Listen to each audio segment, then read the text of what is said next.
1, go. 31, 2, 3, 4. I'm sorry. I got distracted there. Where I'm gonna have to start it again. Totally jumped the gun. Or do you want to go back to 130? Yeah, go back to 130. I apologize. I totally got distracted there. All right. I mean, if you just want to count it down, I'm cool with that. No, you can do the countdown. I'll let you do it. Okay. All right. So let's get going here in 3, 2, 1, go. 31, 32, 33. Perfect. All right. Very nice. All right, ladies and gentlemen, welcome back to game number 2 here in this series from the Plantronics Cup between tdM and CM, of course, Trademark Esports facing up against Clan Milk. tdM coming out victorious in game 1 after a 15-minute concede. So let's see if Clan Milk can bring it back. Of course, going to have to win the next 2 games in a row to be able to take this series to move on past the quarterfinals. I'm sorry, with me is Breaky CPK of the Honcast staff. Hello. And we are pumped up to be here. Breaky, what are your reactions there after game 1? tdM, they're good. That's my reaction. They're pretty damn good. No, obviously, as we talked about before, they are using a ringer, a Riser, as a result of BK being in Korea right now.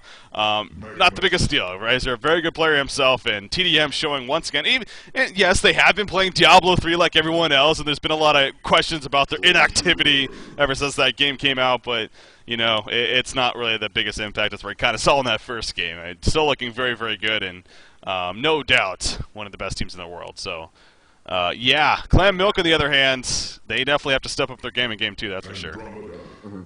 Oh, definitely right. And, we mentioned it right at the very beginning. A lot of their problems seemed like, just from that laning phase, getting Magebane up against the Valkyrie Magnus combo, just really seemed to kind of backfire a little bit. Magebane's farm never really took off, and of course Electrician really struggled a lot in that bottom lane against the Sandwraith Plaguerider combo.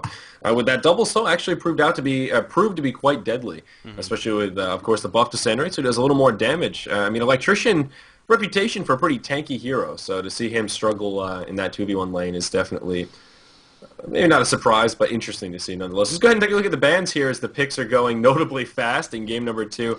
tdM did have first ban this time. It started off with Meraxes, followed up by Tempest, Ophelia, Tundra, Glacius, Pebbles, Cthulhuphant, and Keeper of the Forest. So a couple of familiar heroes there from last game, but the jungler is going to be shuffled up a little bit. Interesting to see Keeper ban this time, as he didn't have any love in game number 1. Yeah, with that final ban there from Clan Milk, so... Yeah, perhaps just a case of, if they don't mind giving up Parasite, but just did not want Z-Freak to be playing that Keeper of the Forest this time around. But yeah, going for the first game to this game, how it wasn't banned the first game, not even picked, it definitely is a little bit interesting, worth pointing out. But in the end, it happens, especially with the last ban. Again, that could be a case too of they see a lot of powerful heroes still left open, and rather than ban one of those at the chance of picking them themselves, they figured they might as well ban a hero like Keeper. So it could be that logic too, but. Picks happening here. They got 4 to their 5 ready to go on Clan Milk side. Torturer, Magnus, Polywalk Priest, and a Luna. We talked about a lot of CC last game. There's a plenty of it here so far over here on Clan Milk. So.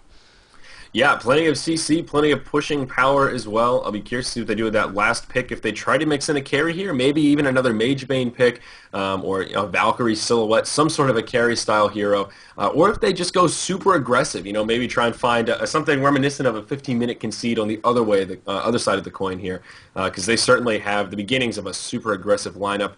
Like you said, Parasite's still open, and it looks like Z-Freak may be able to fish his wish here as far as being able to pick up that Parasite and Riser right-clicking that Sandwraith, so we may see back-to-back Sandwraith games here for tdM. Yeah, and then, that brings up the question, is it going to be a trial lane? Is it going to be a dual lane? Obviously, if they go Parasite Sandwraith, probably going to be the dual lane with him in Andromeda. And Hag Bubbles solo, but worked well the first game. It's clear that they have been running Sandwraith lately in scrims, even I got the word after we saw it the first time. So here that they are getting more and more comfortable with. So looks like that's who they are going to go once again. So indeed it is. So Parasite, Sandwraith, that's how they finish. Do some swapping around, and the ready-ups happen immediately after. So tdM's lineup, man. Andromeda babysitting the Sandwraith, though. I will say that is a little bit different than a Plague Rider and a lot of other babysits. Again, Demented Shaman on the board and not picked up. Obviously the downside of a hero like Andromeda is that her range is very, very low compared to many other supports. So not necessarily the greatest harasser. Now, she does have a very powerful early stun, but if she's not paired up with another stun hero, obviously Sandwraith not, it definitely takes away a little bit too. So, Wow. Look at that, though. I didn't see that one coming, but certainly can fit in. I mean, Pestilence has a great initiation tool, that AoE stun, so it does fit in very nicely with the amount of disable we were talking about on this Hellborn side. Every single hero has a stun, and well, most of them are an AoE stun as well, so it was a pretty clear synergy on the Clan Milk side, which is definitely interesting. I'll be really curious to see how Pestilence works out in this lineup, because he is, by all means, a pick that we see very infrequently. Well, yeah, well, something about a Pestilence, and again, this kind of goes back to old school. What a lineup, a trio that I love to see, and we did see quite a bit, was Pestilence, Soul Stealer, and Andromeda.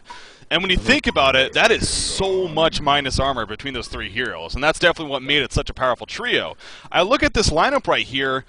There's not a whole lot of physical damage that's standing out to me. I mean, of course, Polywalk Priest wards, you got your Impalement on Torture, and a Luna, if they build it that way, Cream's going to be playing a Luna, so probably not. I do kind of scratch my head a little bit at that. They don't have a whole lot of synergy surrounding the Pestilence when it comes to taking advantage of the Swarm debuff. Now, Pestilence alone, don't get me wrong, I mean, the Swarm debuff is great for him, and we have seen cases where he can actually take over games if he gets that early Portal Key and really Shrunken Head combination. Becomes very, very difficult. So, but yeah, that's the one thing that maybe concerns me a little bit with this Clan Milk makeup and synergizing with that Swarm debuff that they have from him.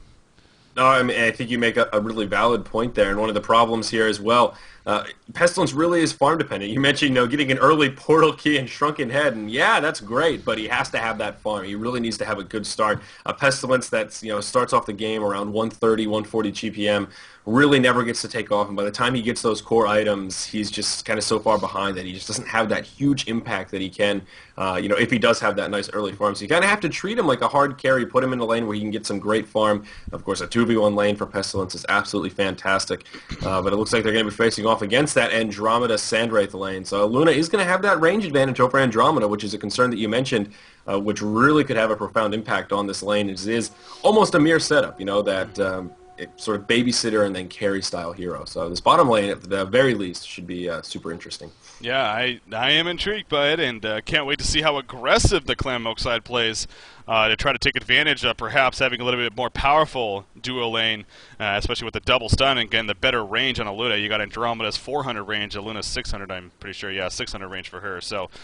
Yeah, if they can catch Andromeda, especially with the stun sequence, then perhaps could get a kill onto him. I want to reiterate, too, I don't know if we mentioned this too much, but again, this is obviously the Plantronics tournament, and there's actually $4,000 worth of prizes on the line here for this tournament. So, again, a good chunk of money, a good chunk of pricing on the line here for this event.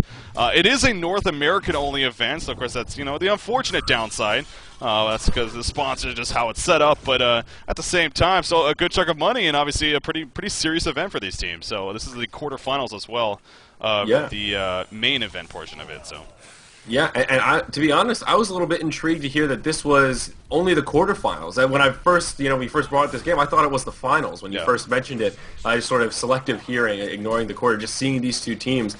Do you have any idea who else, who could be in the running for that other finals seed, obviously? Honestly, I was looking at the other teams. In fact, I did here, I have it in front of me. I don't recognize any of the other team names. So I don't know if that's a case of maybe some ringing going on or some secret teams with whatever, but I do not recognize any of the other team names other than Clan Milk and tdM. Oh, Saishi, they're in it. Okay, so we did see them in the amateur event, of course, where they won the Raptor Gaming amateur event. So that's one other team, but other than that, the others I'm not too familiar with. So. Wow, that's a little bit surprising. I mean, I would have thought Clan Milk would definitely be a fairly highly seeded team. I'm not surprised that they made it this far by any means, but a little bit disappointing that they weren't able to make it all the way to the finals. But regardless, we're going to see some action down here in the bottom lane. Z-Freak and that Minotaur is going to come in, try and set something up onto a Luna here, but it doesn't look like they're going to be able to make it happen. Not quite. Oh, never mind. They are going to be able to turn around, and she does fall. Z-Freak going to be able to survive just fine here. So Tralfmador does pick up that Bloodlust kill onto Sandwraith. So of all the heroes to make that happen, certainly, well, the best, I guess, in the eyes of tdM. Yeah. Well, real quick, let's make sure we're synced up. I'm at 221, 22, 23. Perfect. Okay, good. Oh, Absolutely. wow. We're actually good this time. How about that? The computer decided to catch up. All right.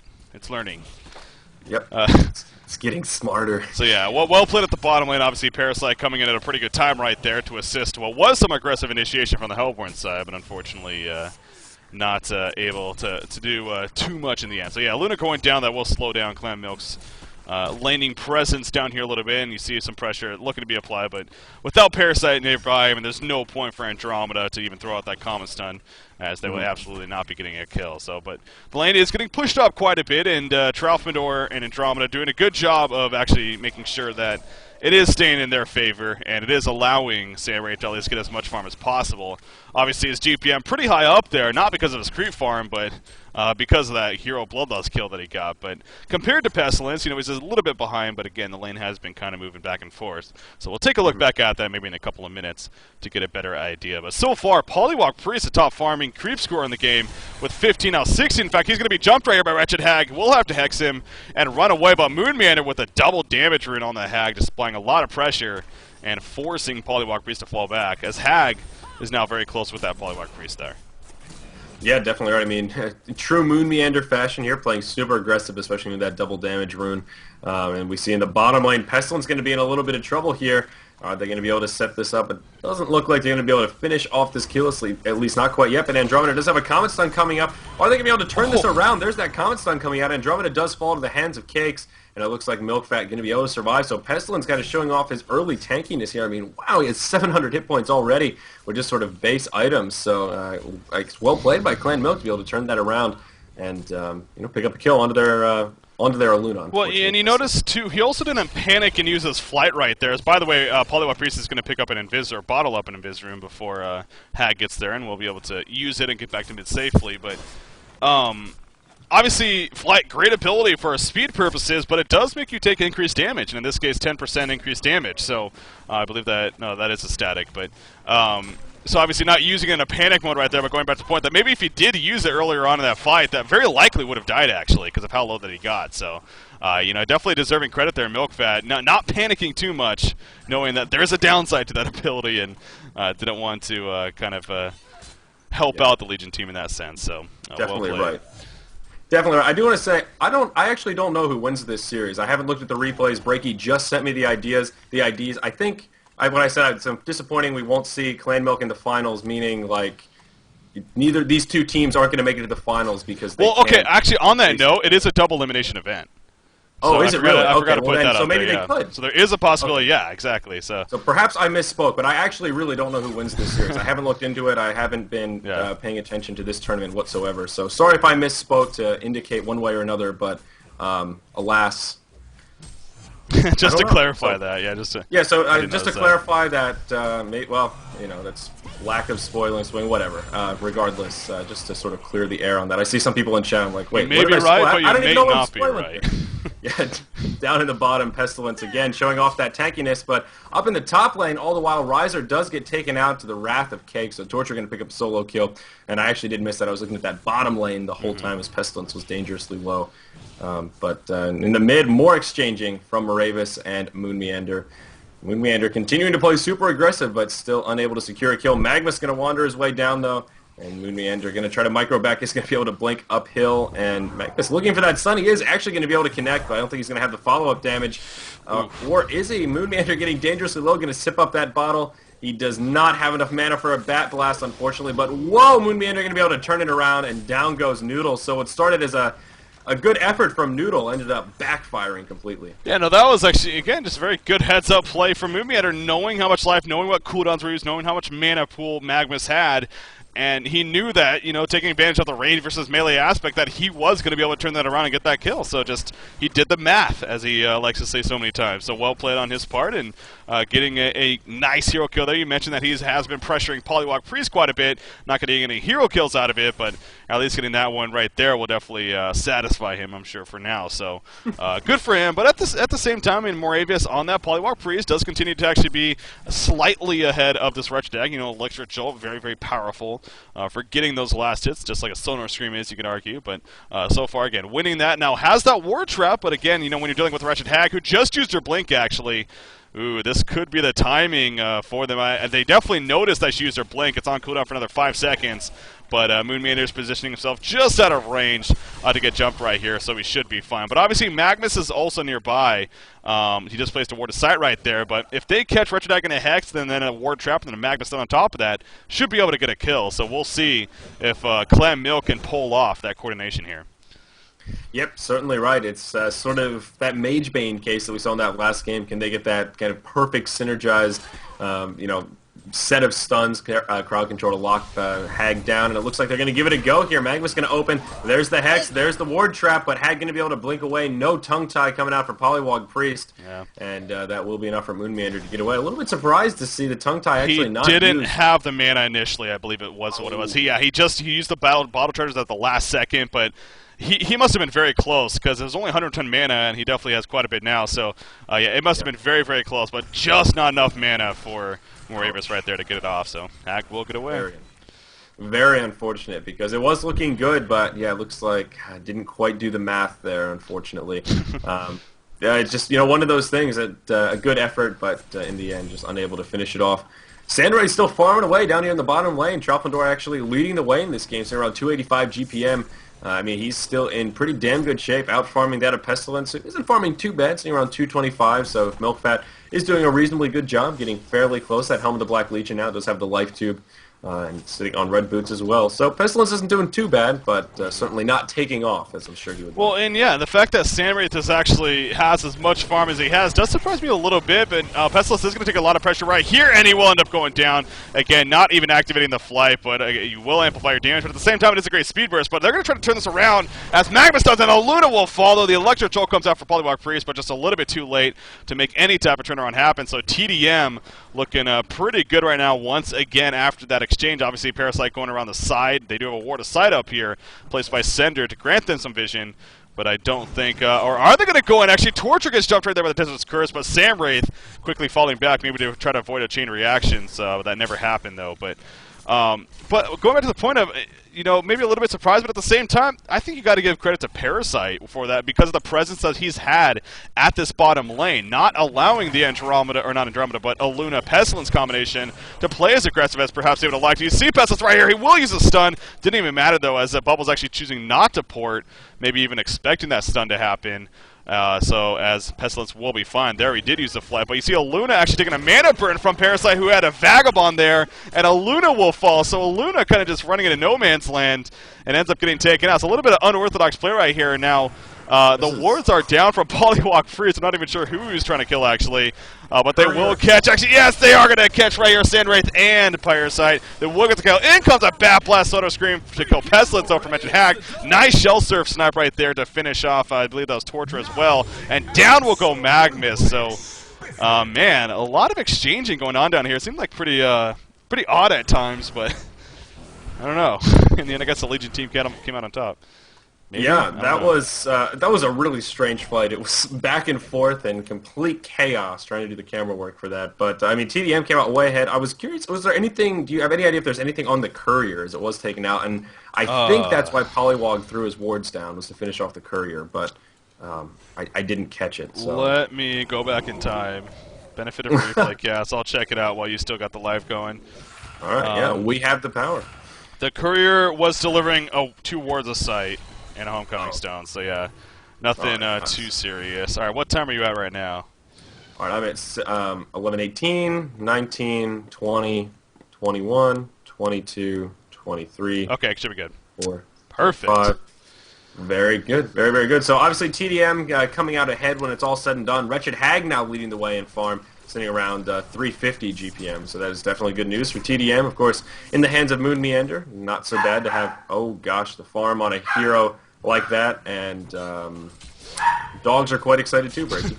Dogs are loving this match as well, so definitely letting their feelings be here. But I think it was actually some revelation awards, by the way, not even awards to set. But anyways, it's a weird kind. It wasn't really anything too crazy, but yeah, still a good pick there on the courier nonetheless from Hellborn team. But yeah, a lot of crazy exchanging going on there at the bottom lane.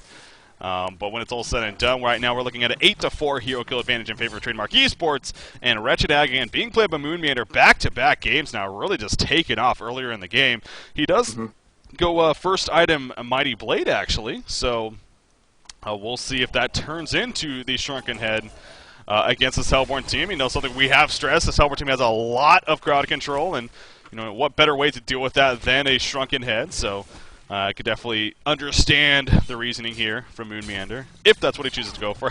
We did see a right-click Frostal Skull the other day in Wretched Hag, so want to put that on the question, I guess, but probably not. Right-click Frostal Skull before boots. That is the most boots. important part there. That's true. He does have Steam Boots already, so a little bit different here. But, yes. But yeah, Shrunken Head will be good against this Hellborn team.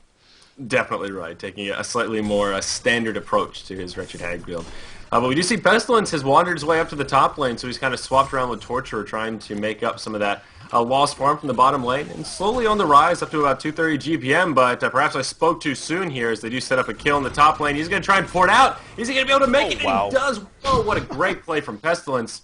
Milkfat going to be able to survive, so well played there. I didn't think he was going to be able to survive that one. Yeah, that actually brings up an interesting point of, you know, with so much crowd control on the Hellborn side, but not nearly as much on the Legion side, and it's not, you know, really they only have one powerful stun in Andromeda's Comet stun. Other than that, it's just a couple of, you know, silences and maybe the mini stun from the Kelphood. As we see in the middle lane, Polywalk Priest will get picked off by Wretched Hag and Andromeda. Speaking of that Comet stun, she actually used her swap right there too to make sure to get the kill. Back to the top lane, Bubbles a lot of pressure. Now the power snipe comes out from Aluna, and it will snipe her down. We see Samwraith running away. He's going to get caught in one stun. Obviously, the Helm of the Black Legion makes him quite the tank, and he will be more than fine in the end. But so a good rotation set up right there from Clan Milk, and able to get another kill. Creams on that Aluna. Very good power snipe on her part.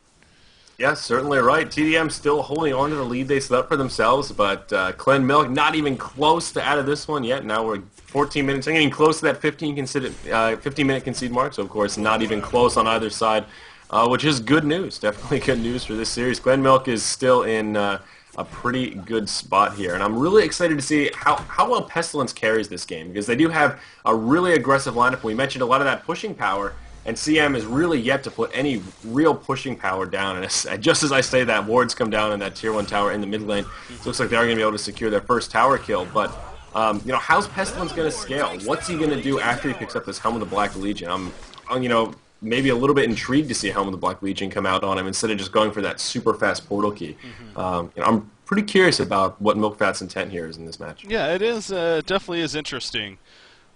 Choice to go that way over, you know, perhaps that earlier on portal key into the Shrunken Head, which, again, against this Legion team, Shrunken Head could prove to be very useful. And I wouldn't be surprised if he eventually still goes for that by all means, but, you know, I think maybe a lot has to do with it. There is a lot of upfront burst damage on our Legion side earlier on in this game, and getting that Helm of the Black Legion, obviously a lot quicker you can get that than a Shrunken Head for that matter, and it'll always be on. So, you know, just getting that extra life and the extra survivability, and a hero especially like Pestilence. And again, I talked about that Swarm debuff, how it will, or excuse me, its Flight debuff, as we do see action at the bottom lane. In the meantime, Samwraith ultimate going to be used, but Wretched Hag will be picked off. Samwraith does port in. He's going to try to finish off Aluna, and I believe he should be able to right there, especially taking advantage of the Deserter.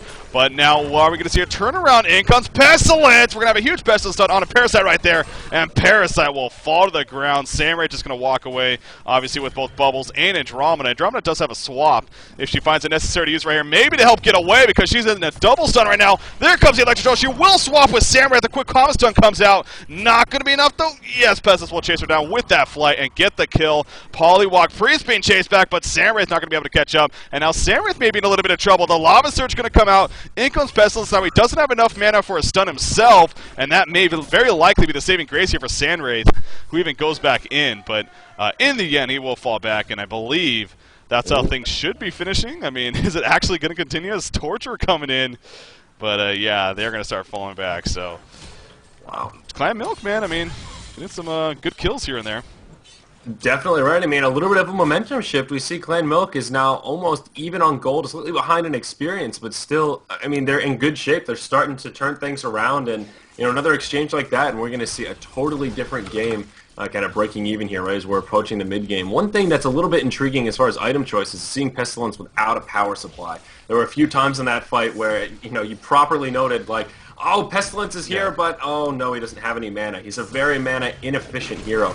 So, seeing him without anything like a Blood Chalice or a power supply is a little bit surprising, as we do see him getting picked off here in the mid lane. So a nice gank from tdM. And Moonman are actually going to fall in the top lane as well. I did miss that one as we were looking at mid, but it appears Polywog Priest and Magnus was a bit too much for Wretched Hag. Yeah, I unfortunately missed that as well, watching the middle just like you, but I could see how it very likely happened. In fact, Eruption was even used by Magnus, so just a matter of a lot of CC coming out between those two heroes, and with that Eruption on top, still a level 1, but still enough damage to finish off Hag before she can blink away. And now here come the level 2 wards from Polywog Priest, and this should be a very easy tower kill. I don't think the Legion team is going to react to this. You see invulnerability is going to be used, but just going to delay the inevitable, and we will have that tower kill coming out. So gold advantage pretty much gone now for tdM, and as overall, at least for the team, I mean, it's practically identical. They still have a pretty solid experience lead at 3,600, but 18 minutes in, I mean, this is shaping out to be a fairly even game. Now, I will say Sandwraith is at 313 gold per minute. He's 3-1-6. He does have Helm of the Black Legion and Steam Boots, and now on his way, you got to figure to that Mock of Brilliance. So that's, of course, where things get a little bit scary for Clan Milk now. Yeah, I mean, as you've mentioned, many a time in past Sandwraith games we've seen, it's all about that Mock of Brilliance. That's really when this hero starts to take off. His damage output is pretty insane, and I mean, his survivability at that point is usually pretty insane as well, given that he has a Helm of the Black Legion, which, as you noted, he does here. So you're exactly right, and that's where my sort of thought process goes to. How hard is this Pestilence really going to carry? Is he going to be able to be that hero that locks down this Sandwraith? Is he going to be able to just get strong enough that he can pick off these supports in the background?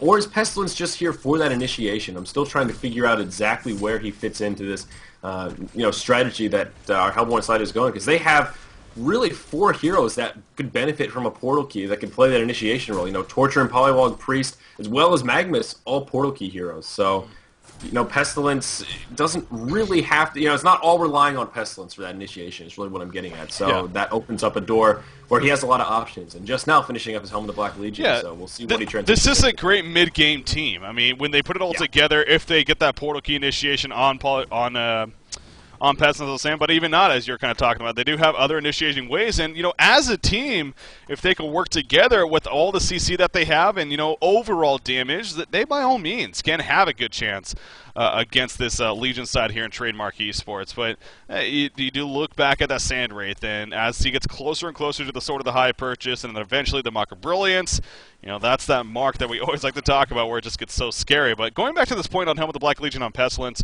as I was kind of sitting at the end there, by the way, we do have initiation here at the top side. Polywog Priest gets jumped. The Sandwraith ultimate was used right there to help assist with the kill.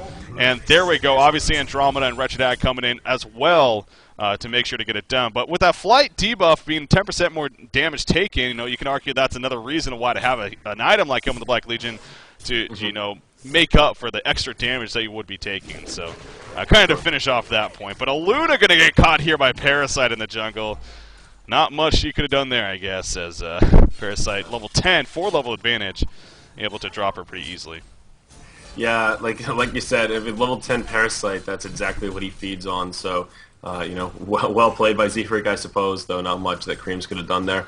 Up at the top, we do see Pestilence kind of going toe-to-toe with Sandwraith here. Oh, down in the bottom lane, Kate's going to be able to pick up a kill on Riser. Magnus actually going to use the Eruption, but going to be kind of a moot point there, as we see Torture really with enough damage output to finish off Bubbles. And they do pick up that tower kill as well, so now all 3 of the Tier 1 towers have fallen for tdM.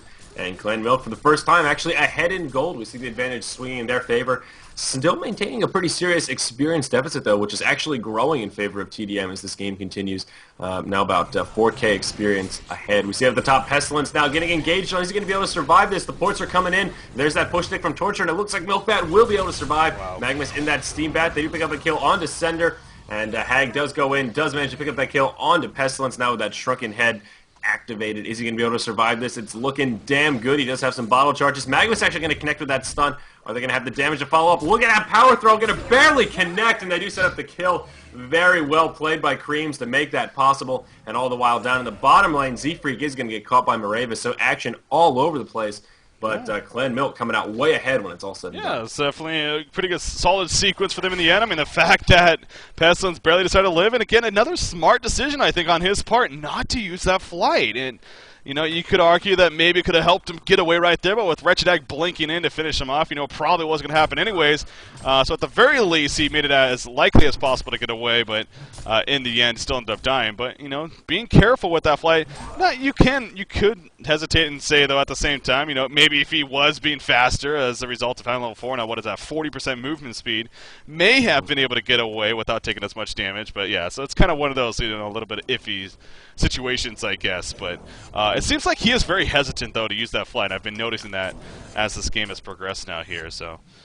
No, I mean, that's definitely the moral of the story is that it's not that panic button, which, you know, is certainly a trap that you can fall into. In that situation, you're right. We'd have to go back to the instant replay, maybe pull out the ruler a little bit here and see, you know, if it would have been better to use flight in that specific situation. But I think the overall point is definitely the same, that, and kind of consistently in these engages, kind of saving that flight, and sometimes just saving it towards the end of a flight for that one, or for the end of a fight, right for that one last kill, you know, when everyone's out of mana, everyone's low health, that can be really the most powerful time to use it, to kind of take out the trash, if you will, and clean up after a fight.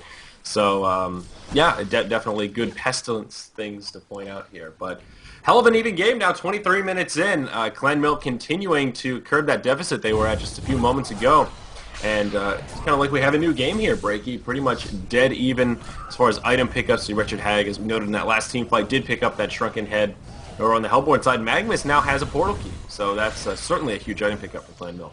It is. Yeah, that's what I was going to bring up for Noodle there on the Magnus. That's no doubt a bit, and that gives them now that kind of initiating presence that they've been waiting to have, you know, whether it was on Polywog or Torturer or even Pestilence, of course.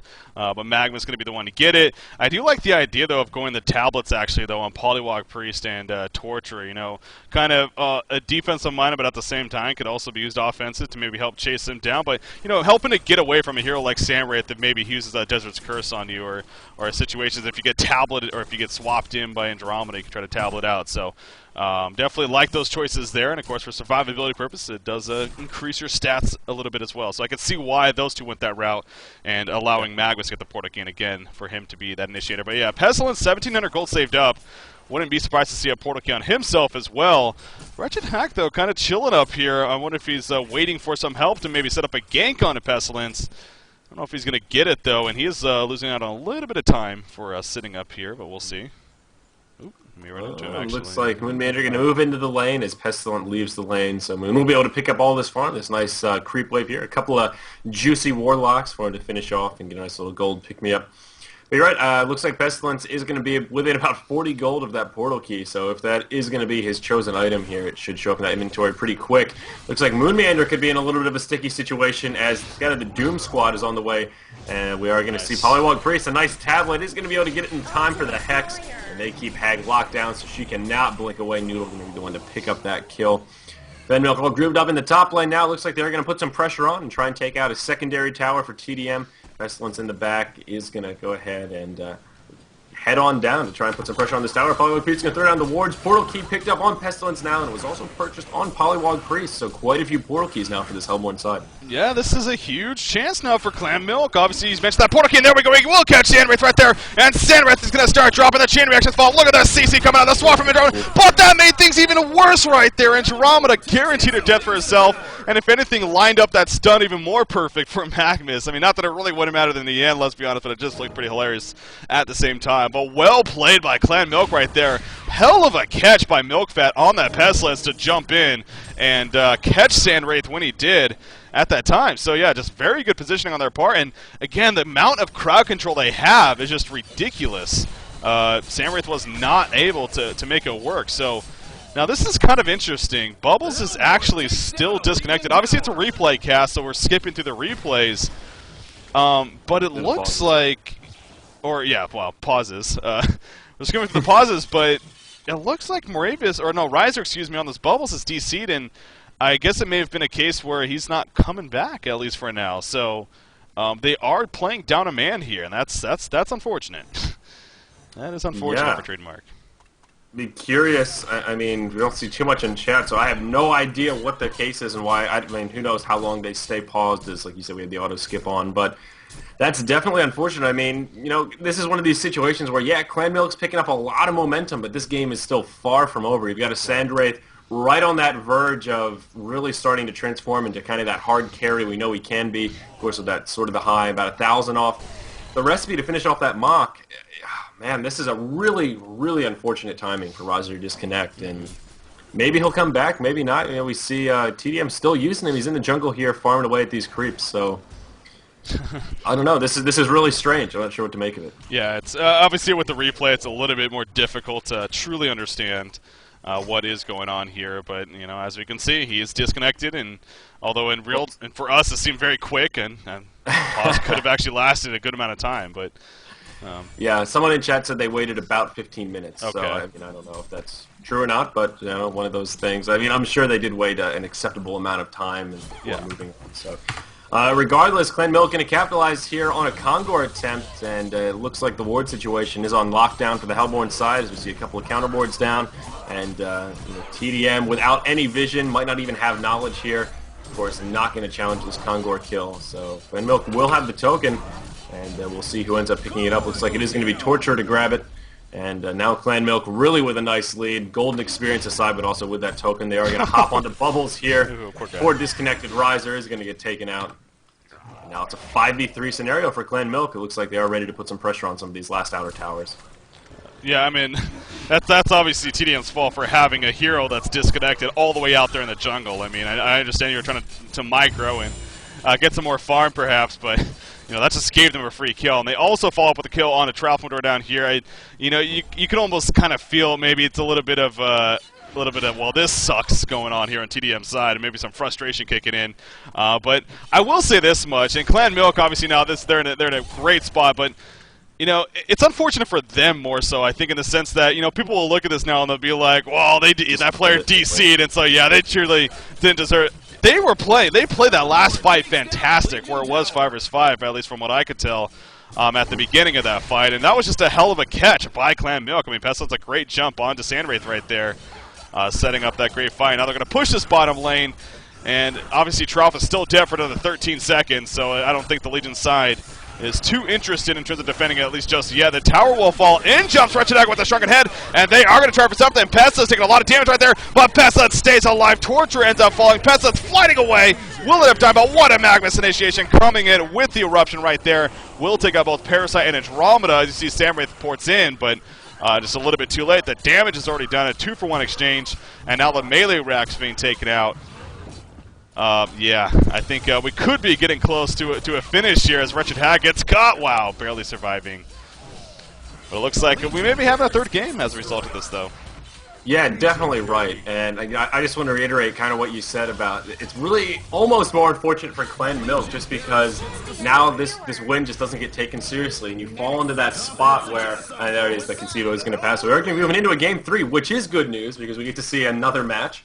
But you know, it's definitely really rough. We're at that point in that game where it's been going on for a good 20 minutes. Clan Milk finally starting to come back from a game where they were, you know, fighting against a pretty serious deficit for the first 15 minutes or so. Yeah. You don't really want to remake at that point. You don't really want to punish Clan Milk because they're starting to win this game. No, you can't and remake. You fall into a really hairy spot where, you know, well, if there's a disconnected 20 minutes, it's still a remake. It's like, well, then, not saying that Riser pulled his plug or anything like that, but if you make that a rule, that opens up a whole new window to abuse. So you kind of have to... It's a sticky situation, and really no one comes out a winner. Well, I guess Clan Milk came out ahead, but, yeah. You know. Yeah. Not, So...